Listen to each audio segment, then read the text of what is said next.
Hi everyone, welcome back to my Bible reading channel where my goal is to bring the Word of God to as many people as possible.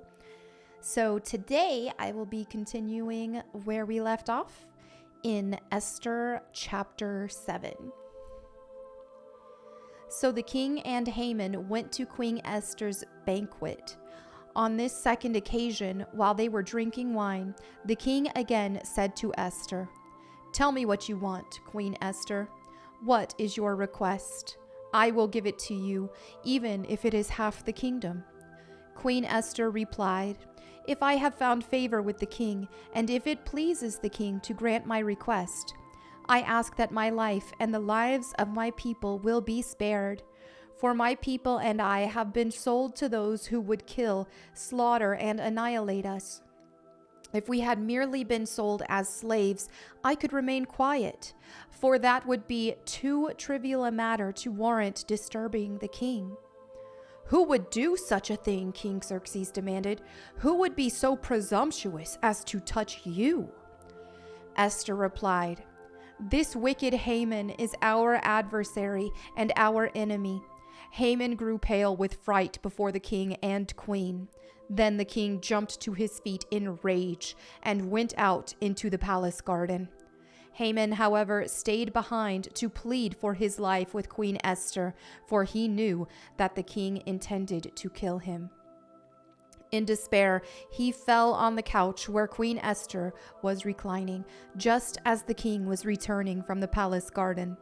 The king exclaimed, "Will he even assault the queen right here in the palace before my very eyes?" And as soon as the king spoke, his attendants covered Haman's face, signaling his doom. Then Harbona, one of the king's eunuchs, said, "Haman has set up a sharpened pole that stands 75 feet tall in his own courtyard. He intended to use it to impale Mordecai, the man who saved the king from assassination." "Then impale Haman on it," the king ordered. So they impaled Haman on the pole he had set up for Mordecai, and the king's anger subsided. Esther Chapter 8. On that same day, King Xerxes gave the property of Haman, the enemy of the Jews, to Queen Esther. Then Mordecai was brought before the king, for Esther had told the king how they were related. The king took off his signet ring, which he had taken back from Haman, and gave it to Mordecai. And Esther appointed Mordecai to be in charge of Haman's property. Then Esther went again before the king, falling down at his feet and begging him with tears to stop the evil plot devised by Haman, the Agagite, against the Jews. Again, the king held out the gold scepter to Esther, so she rose and stood before him. Esther said, "If it please the king, and if I have found favor with him, and if he thinks it is right, and if I am pleasing to him, let there be a decree that reverses the orders of Haman, son of Hammedatha, the Agagite, who ordered that Jews throughout all the king's provinces should be destroyed. For how can I endure to see my people and my family slaughtered and destroyed?" Then King Xerxes said to Queen Esther and Mordecai the Jew, "I have given Esther the property of Haman, and he has been impaled on a pole, because he tried to destroy the Jews. Now go ahead and send a message to the Jews in the king's name, telling them whatever you want, and seal it with the king's signet ring. But remember that whatever has already been written in the king's name and sealed with his signet ring can never be revoked." So on June 25th, the king's secretaries were summoned, and a decree was written exactly as Mordecai dictated. It was sent to the Jews and to the highest officers, the governors, and the nobles of all the 127 provinces stretching from India to Ethiopia.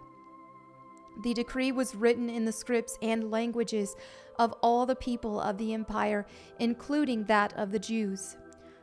The decree was written in the name of King Xerxes and sealed with the king's signet ring. Mordecai sent the dispatches by swift messengers who rode fast horses, especially bred for the king's service. The king's decree gave the Jews in every city authority to unite to defend their lives. They were allowed to kill, slaughter, and annihilate anyone of any nationality or province who might attack them or their children and wives, and to take the property of their enemies. The day chosen for this event throughout all the provinces of King Xerxes was March 7th of the next year. A copy of this decree was to be issued as law in every province and proclaimed to all peoples, so that the Jews would be ready to take revenge on their enemies on the appointed day. So, urged on by the king's command, the messengers rode out swiftly on fast horses, bred for the king's service. The same decree was also proclaimed in the fortress of Susa.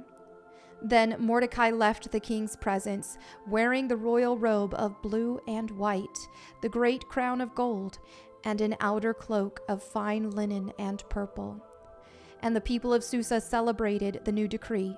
The Jews were filled with joy and gladness, and were honored everywhere, in every province and city.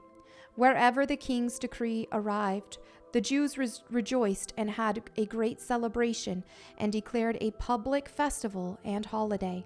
And many of the people of the land became Jews themselves, for they feared what the Jews might do to them. I'm going to go ahead and end there, since there's only 10 chapters in Esther, and I'll do 2 tomorrow. So, thank you all so much for your fellowship. Much appreciated. As always, if you have any prayer requests, feel free to leave them in the comments below so that myself, my prayer team, or anyone who reads them can pray for you. And thank you so much to everybody who has been praying for me as well. Thank you again. God bless, and I'll see you tomorrow.